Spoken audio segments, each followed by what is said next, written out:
The Unholy Narcissist Part 2. Hello, I'm H.G. Tudor, continuing an examination of the Reverend Michael Hall, demonstrating the way that a narcissist behaves in a religious environment and how he pursues the prime aims in that particular place. Hall died in 2021, aged 88, before the allegations could be put to him. His family are said not to have cooperated with the inquiry. Pausing there, it's likely that they're members of his coterie who wouldn't believe the allegations that have been put against him and therefore have adopted the position of non-cooperation.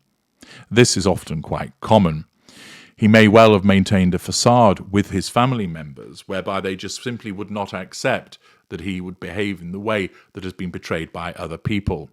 He would also talk to them about the people that would be threatening his sense of control, smearing them so that family members would believe him. Hall arranged for men to touch women sexually as they arrived at a party, lack of boundary recognition, sense of entitlement, shut people in cupboards until they turned to Christ, manipulation, absence of emotional empathy, and punched someone who tried to leave his services, physical violence.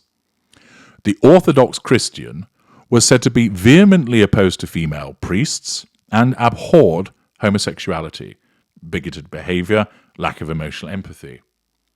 Hall, who was married and had 4 children, trained for the ministry at Ridley Hall, part of Cambridge University. The report said he belittled and humiliated both adults and children, sometimes from the pulpit in front of the whole congregation. Accordingly, belittlement and invalidation of individuals, use of humiliation, and nobody's spared. He utilizes that humiliation in front of many people, triangulating those who are on the receiving end of his humiliating observations to feel that they are being looked down upon by everybody else in the congregation. He was even abusive towards police officers who tried to intervene in disputes. Demonstrates that he has no respect for authority, showing his sense of entitlement. He believes that he knows the right way, that he is always right. He has no accountability for the way that he behaves.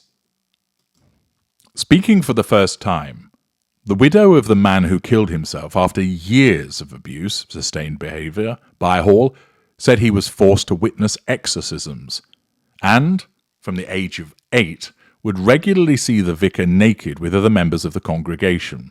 Sense of entitlement, lack of boundary recognition. Michael Hall was disillusional and told my husband he had a direct line to God, grandiosity, delusion, magical thinking, and the second coming was soon, she said. He told my husband he would only get to heaven by following his teachings, promised gain. Of the Church of England Lessons Learnt report, which made 13 recommendations to avoid similar abuse occurring, she added, they, the Church, have not accounted for their own failings and why they did not act upon the deluge of complaints about Michael Hall and why they abandoned his congregation to him. An apology for this is not enough. Howe was due in 1987 to appoint Hall as vicar, a permanent post, but spoke to a dozen parishioners who allegedly said, "Whatever you do, please do not appoint him." Howe raised the concerns with the Bishop of Buckingham of the time, who is said to have replied, "You're not telling me anything new. I have a file this thick from parishioners," which again demonstrates sustained behaviour from him in the way that he treated people. I thought he was entirely unsuitable to be a priest, Howe said. He was responsible for the spiritual well-being of a congregation, but his behaviour was of a kind that brought about very, very grave mental trauma. Howe and the bishop tried to have Hall dislodged from his position on medical grounds, citing a deterioration of his mental health, but he sued Howe for defamation, nullification of threat to control. They settled out of court. This was a bully with an abiding drive to dominate everybody else, Howe added, someone who could not take criticism of any kind.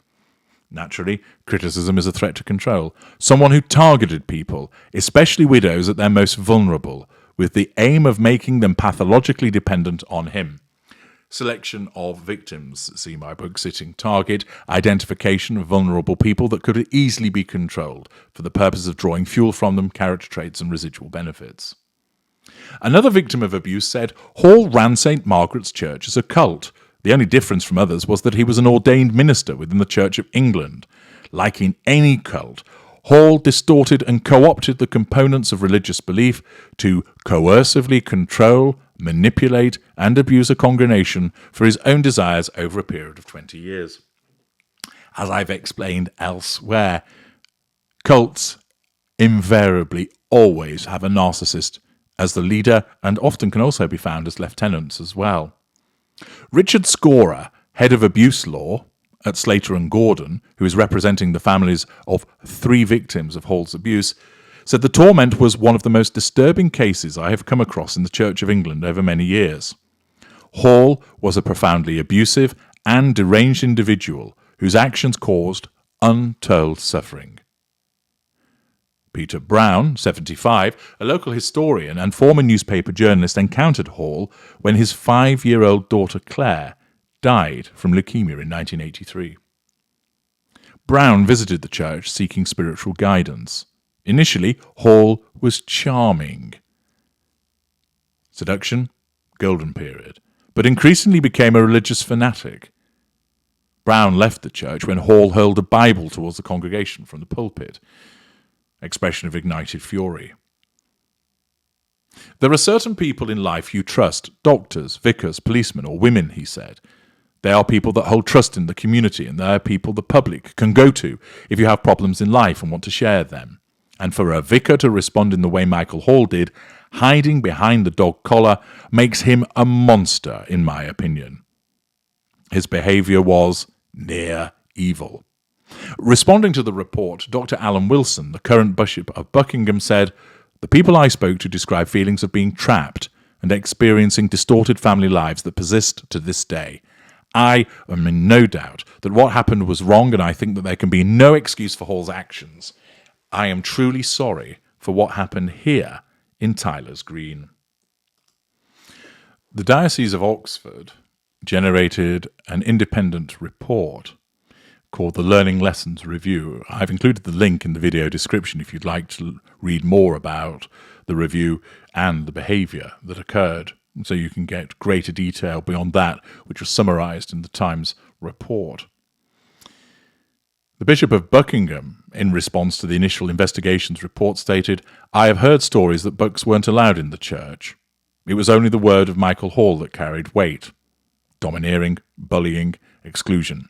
Anyone who didn't fit in was apparently bullied and cajoled by him until they did, or they walked away. Bullying, assertion of control. Sexualized behavior between some members of the congregation and Hall appears to have been witnessed by children. Sense of entitlement, lack of boundary recognition, lack of emotional empathy, and then spiritualized by him as acceptable. Validation, blame shifting. The people I spoke to describe feelings of being trapped and experiencing distorted family lives that persist to this day." The report makes a summary of recommendations and various observations that are associated with it. It's a detailed report, and by reading it, you will learn more about the behaviours that he engaged in.